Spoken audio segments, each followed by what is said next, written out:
Friends, આજની આ મોંઘવારીમાં દર અઠવાડિયે તમને ફ્રીમાં પનીર મળી જાય તો તમે મારી વાત માનશો જ નહીં.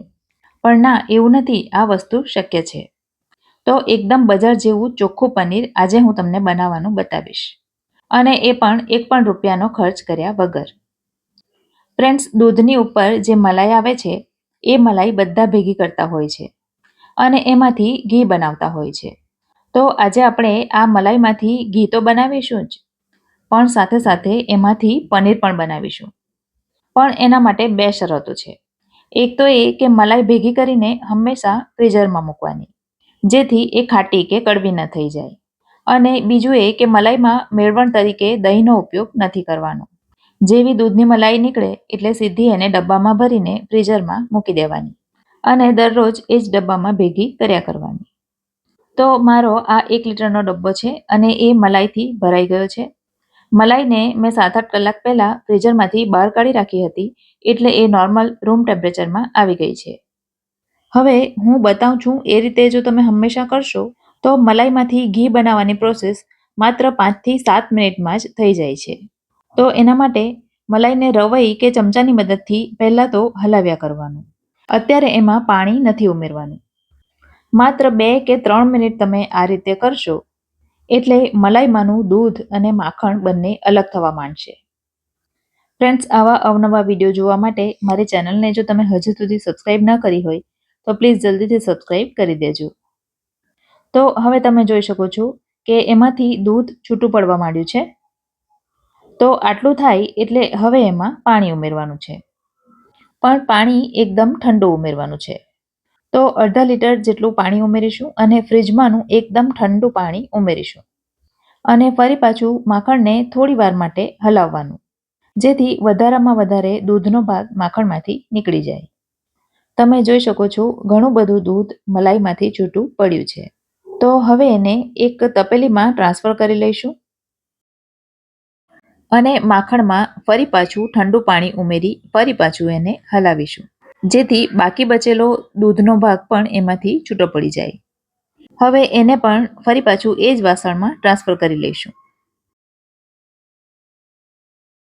અને આ જે દૂધનો ભાગ બચ્યો છે એમાંથી જ આપણે પનીર બનાવીશું. તો તપેલીને ગેસ ઉપર મૂકી ગેસને ઓન કરી દઈશું અને જે માખણ છે એને પણ બીજા ગેસ ઉપર ઘી થવા માટે મૂકી દીધું છે.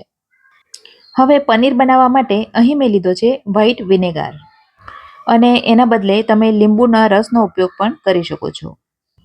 તો અહીં મેં 4 ટેબલસ્પૂન જેટલો વિનેગર લીધો છે અને એને ગ્લાસમાં એટલા માટે લીધો છે કે હવે એમાં આપણે આખો ગ્લાસ ભરીને પાણી લેવાનું છે.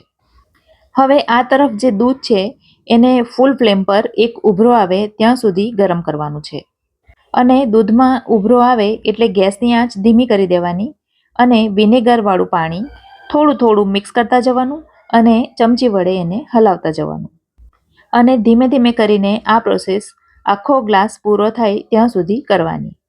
જો કે 1-2 વાર જ તમે વિનેગરવાળું પાણી રેડશો ને એટલે પનીર અને પાણી છૂટું થઈ જ જશે, પણ છતાં પણ વિનેગરવાળું પાણી થોડું થોડું કરીને બધું રેડી જ દેવાનું. હવે ગેસને બંધ કરી દઈશું.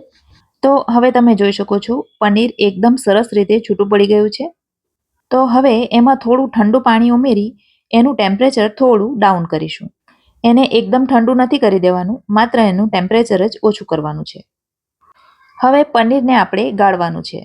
તો એના માટે એક વાસણની અંદર આ રીતની એક ગળણી મૂકી દીધી છે અને એની અંદર કોટનનું પાતળું કપડું મૂકી દીધું છે અને હવે પનીરને એમાં ગાળી લઈશું અને ત્યાર પછી પનીર ઉપર ઠંડુ પાણી ફરીથી રેડી દેવાનું, જેનાથી પનીર થોડું ઠંડુ પણ થશે અને વિનેગરનો જે અંદર ભાગ હોય છે એ ધોવાઈ જશે. હવે પનીરની અંદર જે વધારાનું પાણી છે એને આપણે દૂર કરવાનું છે. તો પનીરની ઉપર કોઈ ફ્લેટ વાસણ મૂકી અને એના ઉપર વજન આપી દેવાનું અને આ વજન થોડીવાર માટે લગભગ અડધો કલાક માટે રહેવા દેવાનું. તો હવે અડધો કલાક થઈ ગયો છે. હવે પનીરને આપણે ચેક કરી લઈએ. તો એકદમ બજાર જેવું અને તાજા દૂધમાંથી બનાવેલું હોય એવું જ પનીર બનીને તૈયાર છે. તો હવે એનું વજન કરીને જોઈ લઈએ કે એ કેટલું થયું છે. તો તમે જોઈ શકો છો 174 ગ્રામ જેટલું પનીર તૈયાર થયું છે. તો હવે એને હું કટ કરીને બતાવી દઉં. કટ કરું છું એના પરથી તમને લાગશે કે કેટલું સોફ્ટ પનીર તૈયાર થયું છે. આ પનીરને તમે તાત્કાલિક ઉપયોગમાં પણ લઈ શકો છો અને તમારે તાત્કાલિક એને ઉપયોગમાં ન લેવાનું હોય તો એક ડબ્બામાં ભરી અને ફ્રીઝરમાં મૂકી દેવાનું. જુઓ કેટલું સરસ સોફ્ટ તૈયાર થયું છે. હવે આ તરફ ઘી પણ આપણું તૈયાર થઈ ગયું છે.